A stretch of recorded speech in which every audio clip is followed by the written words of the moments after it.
সোনা কি শুধুমাত্র অলংকার? না, মা বলেন সোনা আমাদের বিশেষ সময়ের সঙ্গী, সে সময় ভালো হোক বা খারাপ। তাই এবারের পুজোতে সোনার সাথে আমাদের সম্পর্ক আরো মধুর করতে ডোমজুত জুয়েলারি শিল্প মন্দির এনেছে অনেক সুন্দর সুন্দর লাইটওয়েট গয়নার কালেকশন।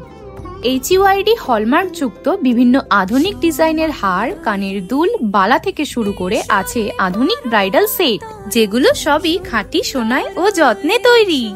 শিল্প মন্দিরের প্রতিটি গয়নার পিছনে আছে দক্ষ কারিগরের হাতের ছোঁয়া ও বহু বছরের অভিজ্ঞতা। ডোমজুর বাজার থেকে জগদীশপুর রোড ধরে কিছুটা গেলেই আপ্পারাও কালী মন্দিরের ঠিক বিপরীতে পেয়ে যাবে ডোমজুত জুয়েলারি শিল্প মন্দির প্রাইভেট লিমিটেড। এখানে আপনি পাবেন শুধু গয়না নয়, পাবেন বিশ্বাস, ভরসা, সাথে গুণমান ও সেবা। তাহলে আর অপেক্ষা কিসের? চলে আসুন এখানে আপনার স্বপ্নকে সোনালী রূপ দিতে।